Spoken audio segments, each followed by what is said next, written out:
So we're going to talk about the Boston Massacre, and I'm sure most of you have heard about the Boston Massacre, but we're going to give you some information. Now, one thing that Crispus Attucks' death did is it united the citizens of Boston against the British, right? It really made a point. It set the stage for what we know as the Boston Massacre. So Crispus Attucks' death did unite the citizens of Boston against the British. And within a few days of his death and funeral, British regiments were being constantly harassed and threatened by patriots. Okay? So Crispus Attucks' death definitely united the citizens of Boston against the British. And within a few days of his death and his funeral, British regiments were being harassed and threatened by patriots. Now, do you know what a regiment is? Regiment's a group of soldiers. So, like Custer, his group of soldiers, George Armstrong Custer, you probably heard of him, right? His group of soldiers were in a regiment, because a regiment is marching men, and a cavalry is those on horseback. But he was the 7th, his men were the 7th Cavalry. They had the 2nd Cavalry, okay? So regiments are where Naya, if she's in the British Army, is stationed to a regiment.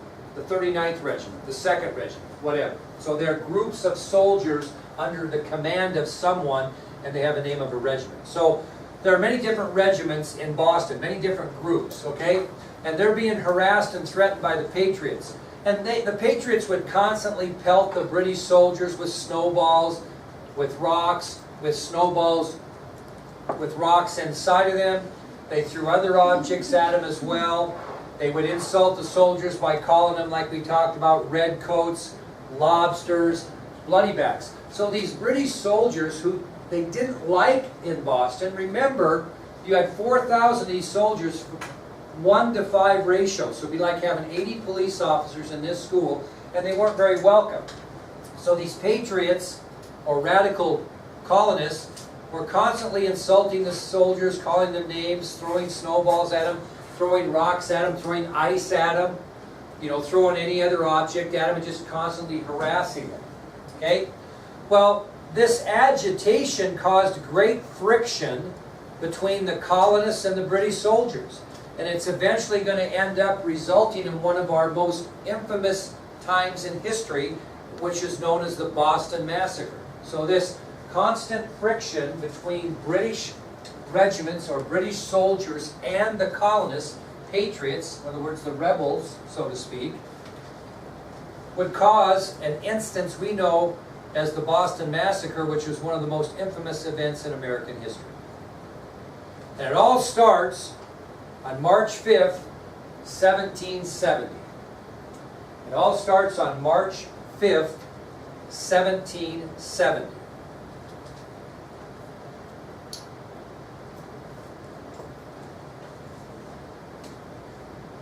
Well, the 29th British Regiment, and that would be a group of British soldiers, the 29th British Regiment was guarding a customs house in Boston.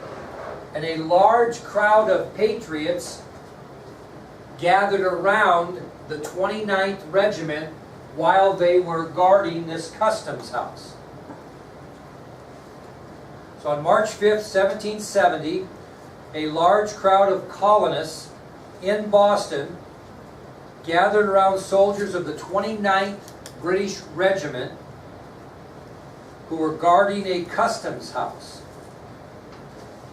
And they were yelling insults and throwing snowballs and throwing rocks and just being a general disruption and harassing these British soldiers that were stationed at the customs house representing the 29th Regiment. Well, one soldier in particular that they were really taunting and giving a bad time to was a soldier by the name of Hugh White. Hugh White was a private in the British Army. And colonists were really taunting him, and the words soon escalated to snowballs and stones. So specifically, colonists were targeting or taunting Private Hugh White, and the words soon escalated to snowballs and stones. Well, Private White got tired of that, and eventually he took the butt of his gun, which would be the place you put your arm, and he struck one of the colonists in the face with the butt of his gun. So Private White, getting tired of the aggravation of listening to taunting and snowballs and stones being thrown at him, finally strikes one of the colonists with the butt of his gun. Well, his officer, his boss, Captain Thomas Preston,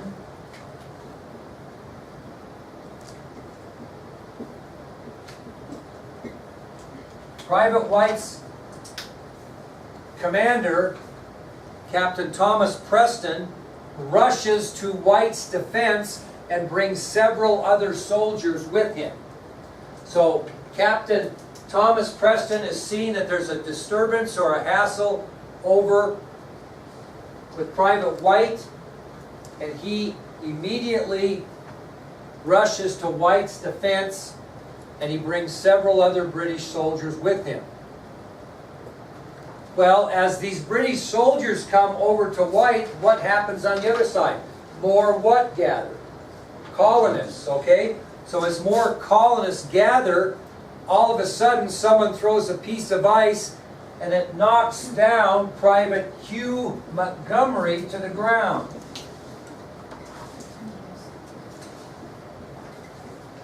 Okay? So as Captain Thomas Preston comes to Private Hugh White's defense with other soldiers, a crowd gathers of colonists, and pretty soon a piece of ice knocks Private Hugh Montgomery to the ground. And he is not very happy about that. And what he does is he pops up off the ground and fires into the crowd. So as more colonists gathered, a piece of ice knocks Private Hugh Montgomery down, and when he got on his feet, he was angry and he fired into the crowd. Well, when he fired into the crowd, there were more shots fired into the crowd, and when it all ended, 3 colonists lay dead and 2 others mortally wounded. So after Hugh Montgomery gets off the ground after being hit with a piece of ice, he fires into the crowd. Pretty soon there's other shots fired in the crowd, and by the time the dust settles, so to speak, you have 3 colonists lay dead and 2 others mortally wounded. Now what does mortally wounded mean? Dying. Means that they're going to die of their wounds eventually. In other words, they're going to be 5 casualties. 3 killed immediately, 2 will die later of their wounds. If you're mortally wounded, you're going to die of your wounds.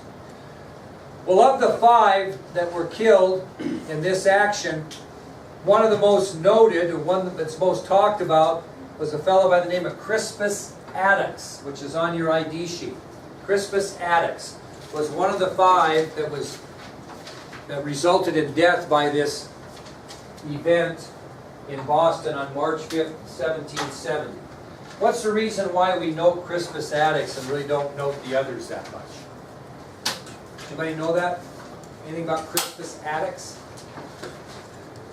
Anybody? Somebody in the other class picked it up now. Don't let them get ahead of you. Crispus Attucks was what? Did he invent attics? No. He was a former slave, black man, who actually had escaped from his master 20 years earlier. So he had been a free slave for 20 years and turned out to be one of the 5 casualties as a result of this event that happened on March 5th, 1770. Well, as you can imagine, the news of this shooting spread around Boston. The people of Boston went wild with anger. And who gave the name Massacre to the Boston Massacre? Anybody want what group? The newspaper?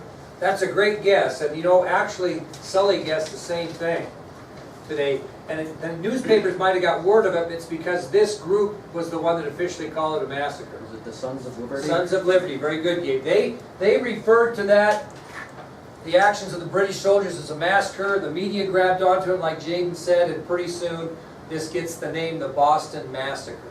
I always find it kind of ironic on the massacre part. And we can talk a little bit about Native Americans. If Native Americans got an engagement with white soldiers in the 1860s and killed a bunch of white soldiers, we deemed that as a massacre. But if white soldiers wiped out a village of women and children, like they did at the Washakie Valley, we call that a military victory. So it just depends on what end you are on the killing, right? So being the American colonists, the Sons of Liberty, feel like colonists were killed in vain, it becomes a massacre. I'm sure the British considered it a skirmish victory. Who knows? You know what I mean? But anyway, it was the Sons of Liberty that referred to the actions of the British soldiers as a massacre.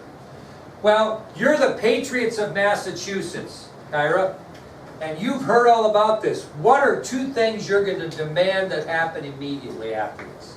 What do you want done on this massacre? What do you want done? Well, kind of, but what do you want done? Okay, we're not going to go crazy. What do you want done here? What will make this right? The army to leave. Very good. They demanded, American patriots demanded that the British soldiers be withdrawn from Boston. Not going to happen, but that was their demand. They demanded that all British troops be withdrawn from their city. Now, Kyra, I'm going to go back to you. What else would you want to happen, thinking about the situation? Kind of has to do with revenge a bit, but a legal revenge.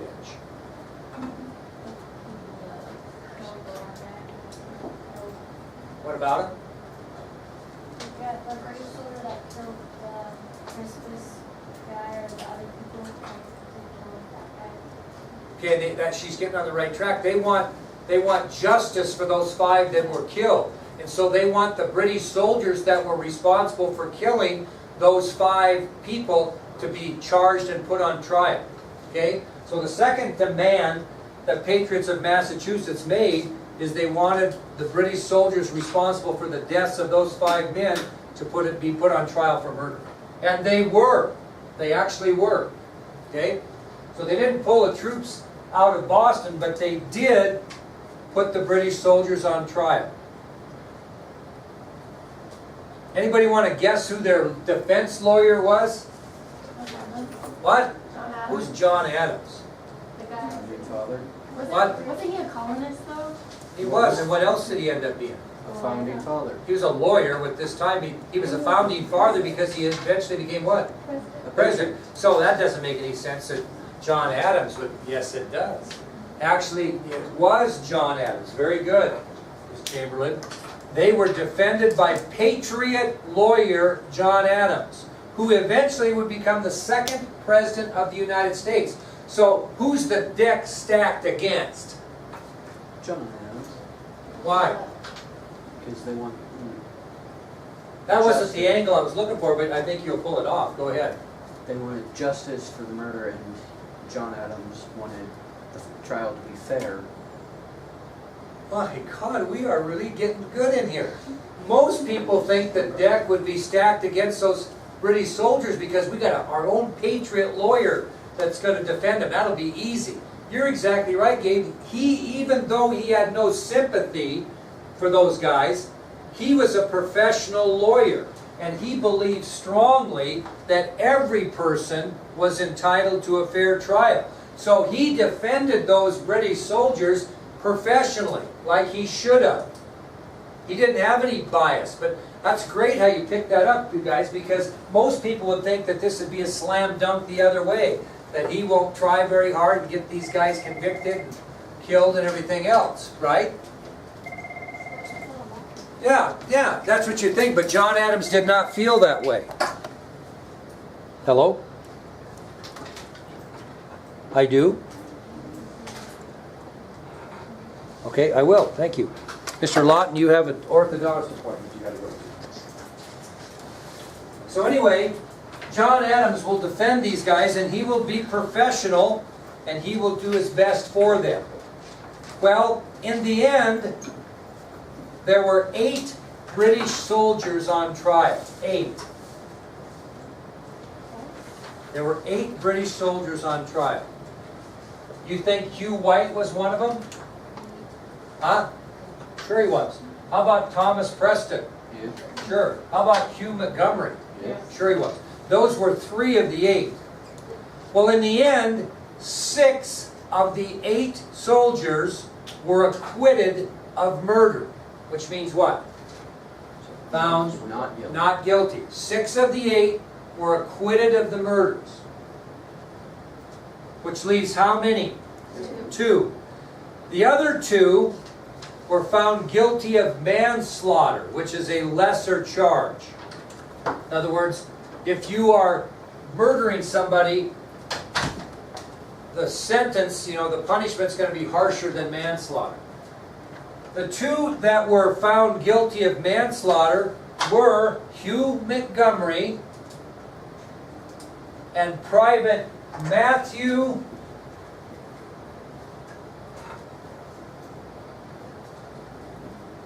Kilroy. Those were the 2 that were found guilty of manslaughter, a lesser charge. So White and Preston were acquitted along with 4 others. Hugh Montgomery and Private Matthew Kilroy were found guilty of manslaughter, a lesser charge. So when you're found guilty, what comes up next? They're going to sentence you. Okay? What would your expectation be would happen to those guys for doing that? Incarceration. Incarceration maybe for a long period of time. Maybe the death, maybe they would hang them, I don't know. Neither one occurred. This might seem odd to you, but this was pretty common punishment at the time. They were sentenced to having their thumbs branded, which frankly was a very painful punishment at the time. So they didn't get any jail time, they didn't get killed, obviously. They were sentenced to have their thumbs branded, which at the time was a very painful punishment that was administered in colonial times. Now, what's that? How would they burn them? Just- They burn them? Yeah. Now, think about this, and you don't really have to write this down. As a result of the events that preluded and the events of the Boston Massacre, Christopher Sider, Crispus Attucks, and 4 others who died as a result became the first casualties in this struggle for colonial freedom from Great Britain. Although they weren't killed in the Revolutionary War, they become the first 5 casualties of Americans' fight for freedom from Great Britain. Sider, Attucks, and 4 unnamed.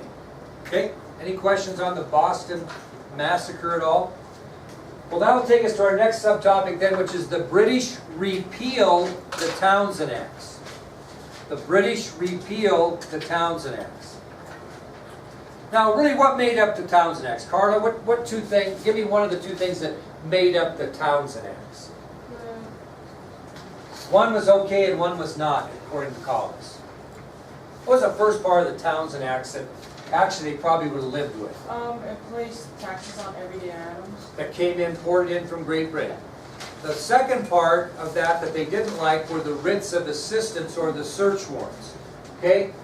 Well, fortunately for the colonists in 1770, they got another new prime minister in England, and his name was Lord Frederick North. So in 1770, Parliament elects another prime minister. The prime minister now will be Lord Frederick North. Lord Frederick North.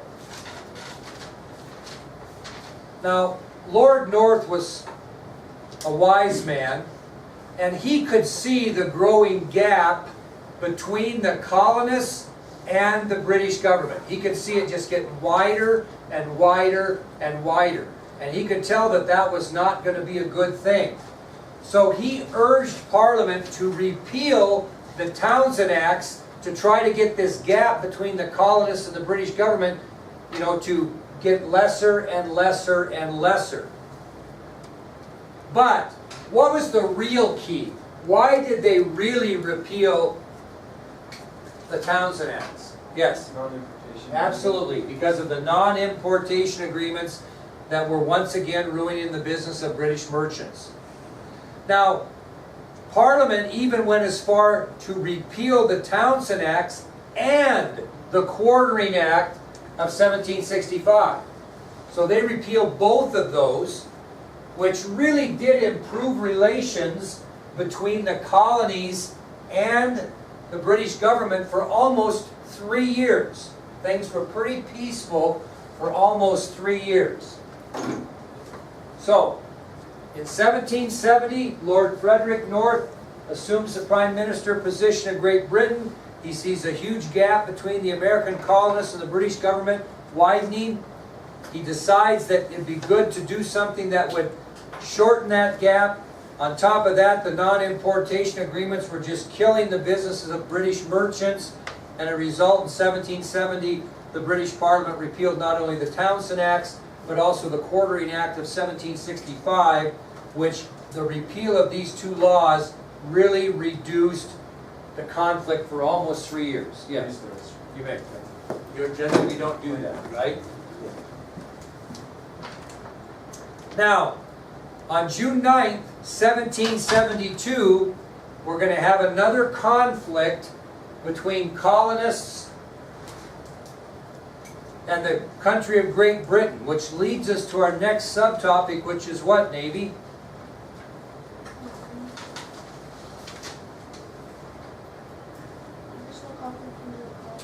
Additional conflict between the colonists and Great Britain. Something's going to happen on June 9th of 1772 that's going to drive another wedge into the colonists and Great Britain relations. Does anybody need these for anything before I erase them? Does everybody have those? Here's another little idea.